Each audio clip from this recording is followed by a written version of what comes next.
If you've been around the channel for a while, you all know I'm a big fan of an anime-themed game with a clean Western design. For many people, the anime aesthetic just hits, but the game doesn't always. Some of these games from Japan end up with low Western support, or are based on IPs that you might not care about, or they feature mechanics like high randomization or hyper-fast gameplay that just don't click with you. So I'm always game to take a look at another stab at the clean Western design genre, and today we are doing that with the upcoming game, Echoes of Astra. Like some other games we've looked at on the channel, Echoes of Astra features 3 combat zones that you'll be strategically moving your units to and from in order to hold them down and accrue victory points, with the goal of reaching 20 to win.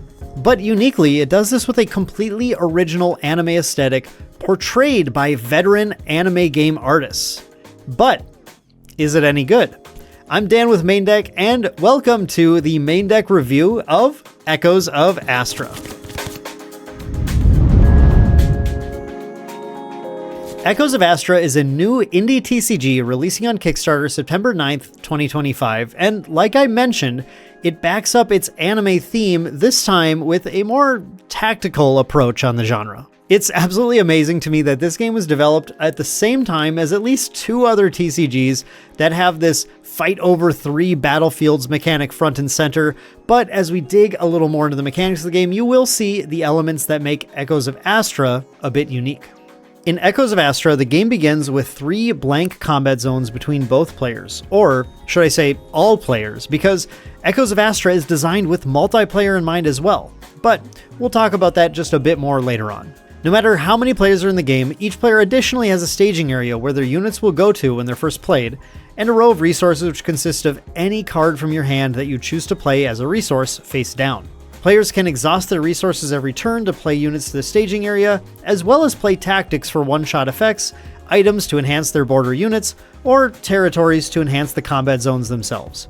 And while units enter exhausted, once a unit readies on the next turn, it can be moved into a combat zone to fight for its control. Empty combat zones will leave the attacking unit ready so that it can exhaust and deal damage back to a future attacker, while occupied combat zones will exhaust the attacker and begin a combat. Units deal damage equal to their attack stat to the opposing unit's health, with any leftover damage clearing at the end of turn.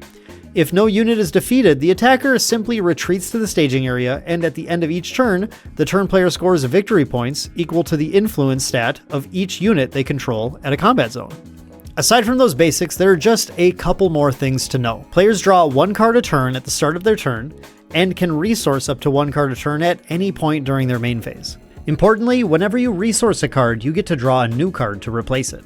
Some tactic cards have counter timing, which allows them to be used after an attack is declared, and these territory cards also have a cool rule where they can be freely placed face down and flipped up to play at counter timing as well. And ready units at combat zones can also be exhausted to retreat back to the staging area if you need to set up a bigger counterattack on the next turn. And really, that's pretty much everything you need to know to play. Echoes of Astra is a very straightforward game, one that approaches what has turned out to be a very popular mechanic this year, fighting for control over centralized battlefields, in a way that should be pretty easy for players to dig into and grasp.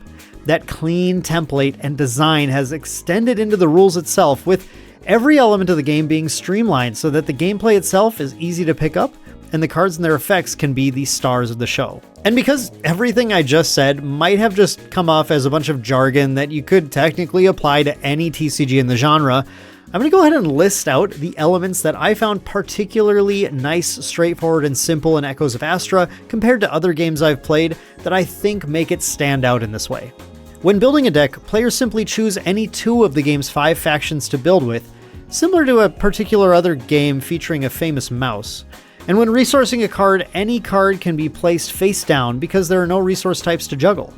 This creates strategic decisions every turn with less overhead like color costs. Now, very unique to this battlefield game, only 1 unit can occupy a combat zone at any time, making combat math much simpler and damage much cleaner. There's no ganging up to attack, but you do have the option of attacking with something to exhaust your opponent's unit on the attack back, and then attacking with another unit into the same combat zone, so the strategy is still there. Now, while those combat zones have no inherent text or abilities, you do have these territory cards that can be played to grant special effects, which is going to simplify some of your early decision making and your deck building, as well as removing in-game procedures about whose battlefields to use. Now, unlike that particular mouse game, we do have some effects you can play on your opponent's turn, but it's specific to that counter timing, ensuring the game has some amount of tricks and gotchas without bogging down the rest of the gameplay. This makes turns super snappy, as you know exactly when to ask your opponent for responses and can otherwise play out your strategy. This focus on clean, easy to pick up gameplay, to me, is one of the selling points of Echoes of Astra. It makes it easy to, within your first game, have a pretty full understanding of your options, so you can focus in on the card effects and tactics of dancing around your opponent in these combat zones. And it means that the game has a lot of room to grow in mechanical complexity into the future as well. The other major selling point of Echoes of Astra is, of course, its artwork. Much of the artwork is done by industry veteran artists like those at Parhelion and Primea Studios, who many fans of this channel might already know from their work on the Grand Archive TCG.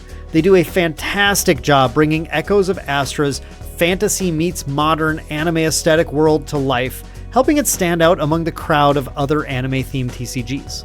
For us as experienced TCG players, it was extremely quick to get into the game and start digging into the strategy.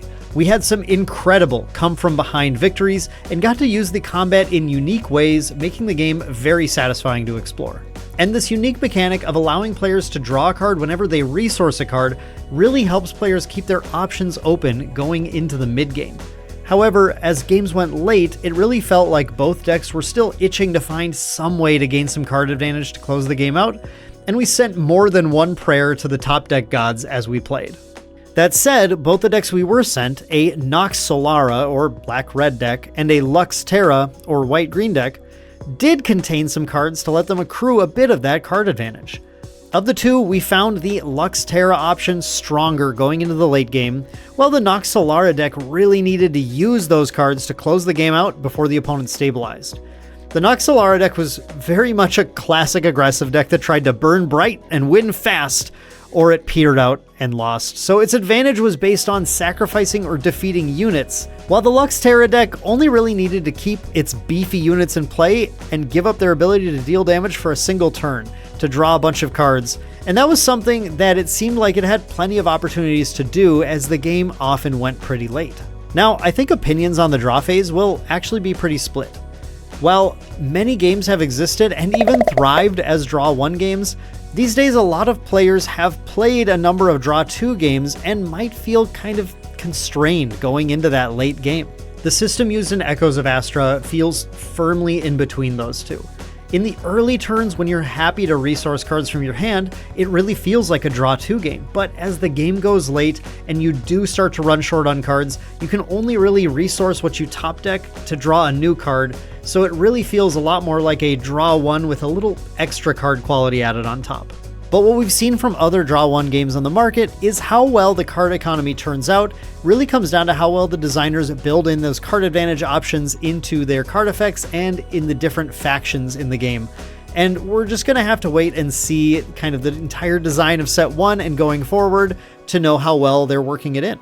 However, I also think that as players of Echoes of Astra explore the game's strategy, especially around retreating units to set up for future turns, they might find ways to make this inherent lack of card advantage less of an issue in the regular game. Now, beyond the draw phase, the other criticism I expect to see people levy against Echoes of Astra is about what unique ideas it brings to the tabletop. Echoes of Astra is clearly a game that has borrowed some inspiration from other popular games in the market, no different than pretty much any TCG that comes out. But the features of it that might have been unique if it came out a year ago, this year now stand to be compared to other games that have gotten players pretty excited. But when it comes to making those comparisons, I think that Echoes of Astra can proudly stand on its streamlined gameplay, gorgeous aesthetic, and unique IP to differentiate it a little bit in the market and allow players a reason to dive in anyway.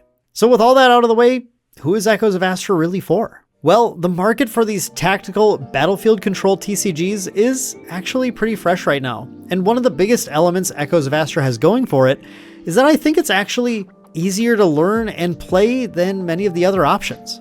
It's also not based on any established IP, and while that means it won't get all of the free players that come with any popular IP, it also means that it won't turn away players just because those players might have had a bad experience with some sort of multiplayer online battle arena that TCG is based on in the past. Thanks to these factors, I think anyone drawn in by this gorgeous artwork will have a pretty easy time learning and getting situated with the game. And while we weren't really sent enough product to try it, based on my understanding of similar battlefield control style games, the multiplayer form of Echoes of Astra, which is already built out including 2v2, should be an absolute blast to play. So if you're vibing the game's aesthetic, it might appeal to you if you're looking for a game to throw down with some buddies on a Friday night when your other multiplayer TCGs might be feeling a little stale.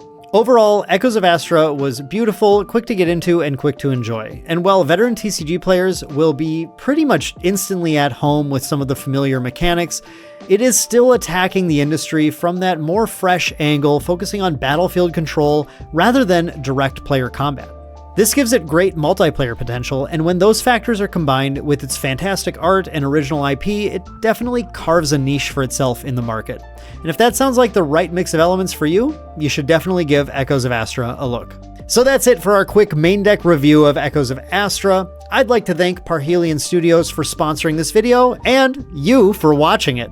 Let me know what you think about Echoes of Astra down below, leave a like if you did enjoy the video, and we'll see you all in the next one.